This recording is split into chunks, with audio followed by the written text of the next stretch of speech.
مالك مخنوق ليه؟ مالك زعلان ليه؟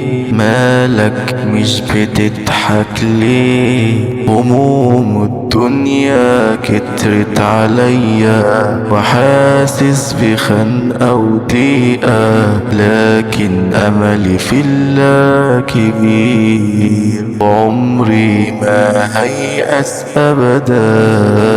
مالك مخنوق ليه؟ مالك زعلان ليه؟ مالك مش بتضحك ليه؟ هموم الدنيا كترت عليا وحاسس بخنقة وضيقة، لكن أملي في الله كبير وعمري ما هيأس أبدا.